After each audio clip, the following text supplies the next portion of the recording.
While in the Democratic camp, almost 30,000 people marched through Manhattan in support of Bernie Sanders' candidacy before the big primary. Khalid Maupin reports from New York City.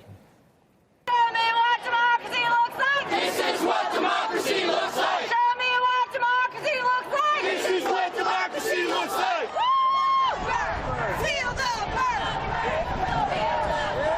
So we're here in Lower Manhattan, and as you can see around me, there are thousands of people who've taken to the streets here in a march for Bernie Sanders, an almost spontaneous march of people supporting candidate Bernie Sanders. Now, the New York State primary is approaching, and as voters head to the polls, it looks pretty likely that candidate Hillary Clinton will win the New York State primary. But regardless, thousands of people have taken to the streets in support of candidate Bernie Sanders. This is what democracy looks like!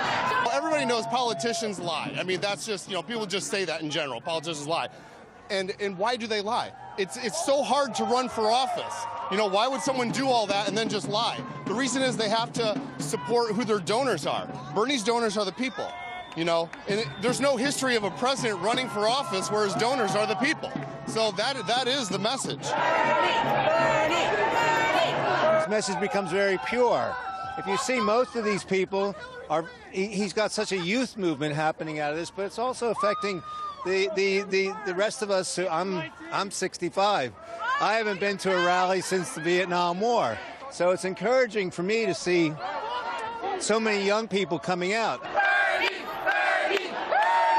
Many of those marching expressed deep frustration with the superdelegate system, in which the majority of the votes is not the key factor in determining who receives the Democratic nomination for President of the United States.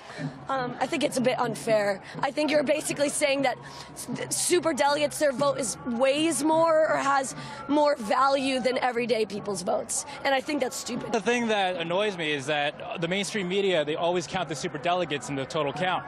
They don't vote until the convention, so it's a little misleading when they say that Hillary is up by 600, 700 delegates, and that's simply not true. Many of those marching are unconcerned that Bernie Sanders is not projected to win the New York State Democratic primary. They say they're going to support Sanders right up until the convention. Khalid Maupin, RT, New York.